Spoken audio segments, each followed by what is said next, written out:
नमस्ते। हाल ही में एक बड़ी खबर आई है। पैनासोनिक का कहना है कि अगले 7 सालों में वो इंडिया के सबसे बड़े एयर कंडीशनर प्लेयर बनना चाहते हैं। अब ये एक बहुत बड़ा टारगेट है, लेकिन ये सिर्फ एक कंपनी की बात नहीं है। ये इशारा करता है इंडिया के जबरदस्त तेजी से बढ़ते एसी मार्केट की तरफ, और साथ ही इससे जुड़ी कुछ बड़ी चुनौतियों की ओर भी। तो चलिए आज इसी पर बात करते हैं। शुरुआत करते हैं एक ऐसे आंकड़े से जो शायद थोड़ा चौंकाने वाला हो। देखिए, अभी भारत में सिर्फ 8% घरों में एयर कंडीशनर है। देश के गर्म मौसम को देखते हुए ये संख्या काफी कम लगती है ना? अब इसकी तुलना जरा चीन से कीजिए, जहां यह आंकड़ा 150% से भी ज्यादा है। जी हाँ, बिल्कुल सही सुना। इसका मतलब यह है कि चीन में औसतन हर घर में 1 से ज्यादा एसी है। तो इससे हमें अंदाजा लगता है कि भारत में ग्रोथ की कितनी जबरदस्त गुंजाइश है। तो फिर सवाल ये उठता है कि ये एक बहुत बड़ा मौका है या फिर हम एक आने वाले संकट की तरफ बढ़ रहे हैं। आज की हमारी पूरी बातचीत इसी सवाल के इर्द गिर्द घूमेगी, क्योंकि इस बेहिसाब ग्रोथ के साथ एक बहुत बड़ी चुनौती भी जुड़ी हुई है। तो पहला सेक्शन, भारत का आने वाला एसी बूम। ऐसा लग रहा है कि भारत ठीक उसी एक्सप्लोसिव ग्रोथ की दहलीज पर खड़ा है जो चीन ने 1990 के बीच में देखा था, और ये सब कुछ बदलने वाला है। जरा इस ग्रोथ का स्केल समझिए। भारत में हर साल करीब 1 से 1.5 करोड़ एसी बिक रहे हैं, और अनुमान ये है कि 2030 तक ये नंबर डबल हो जाएगा। और इससे भी बड़ी बात, 2025 से 2035 के बीच भारत में 13 करोड़ नए एसी जुड़ने की उम्मीद है। 13 करोड़। और अब आते हैं दूसरे सेक्शन पर, दबाव में ग्रिड। चलिए अब इस बूम के दूसरे पहलू को देखते हैं कि ये हमारे देश के नेशनल पावर ग्रिड पर कितना ज्यादा दबाव डाल रहा है। इसका असर आज भी हम देख सकते हैं, और आंकड़े सच में चौंकाने वाले हैं।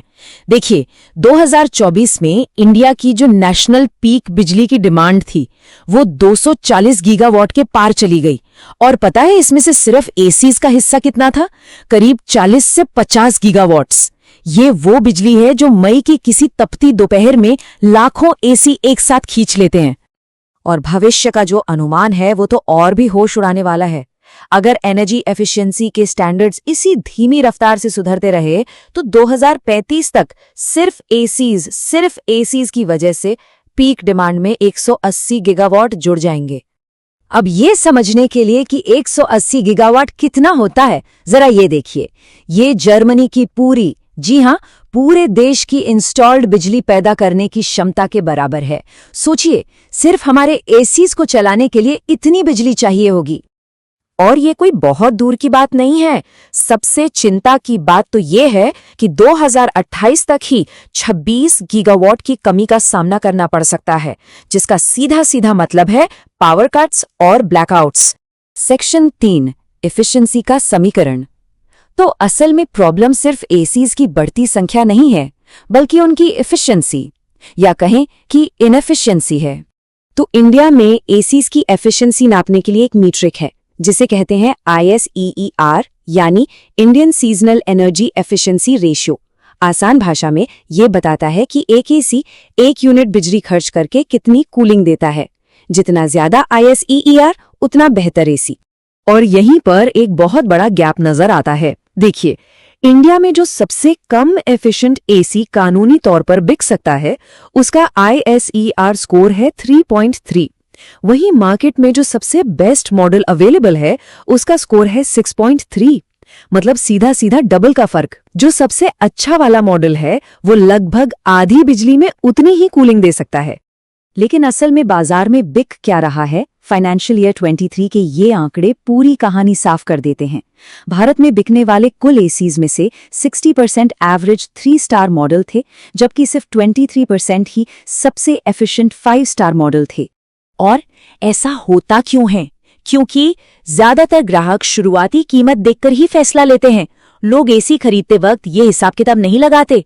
सीधी सी बात है, 30,000 का एसी 37,000 के एसी से ज्यादा टेम्पटिंग लगता है, भले ही बाद में बिजली का बिल जेब जला दे।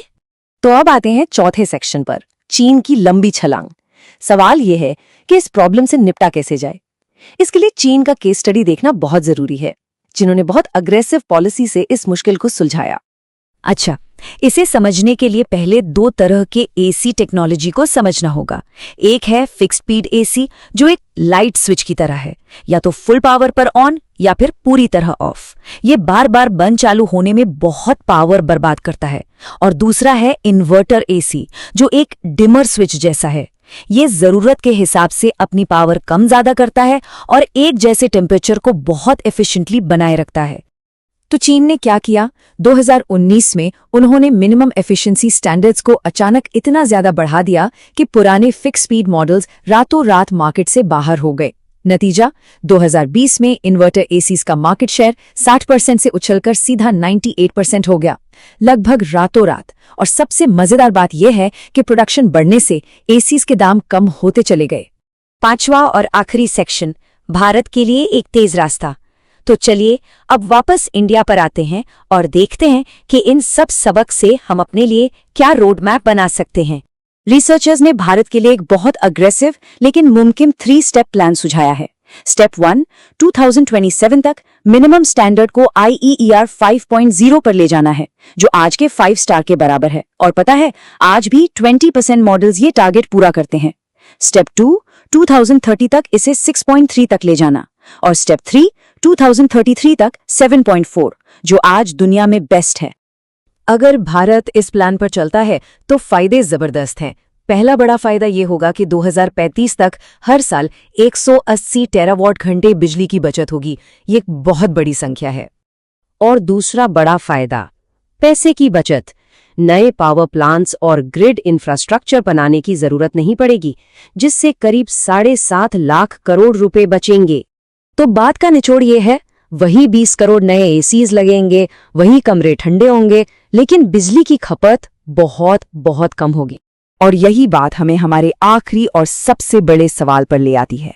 क्या भारत अपने भविष्य को पावर देने के लिए इस तेज रास्ते को चुनेगा? देखिए, ये सिर्फ एसीज की बात नहीं है, ये देश की एनर्जी सिक्योरिटी और आर्थिक भविष्य से जुड़ा एक बहुत बहुत अहम फैसला है।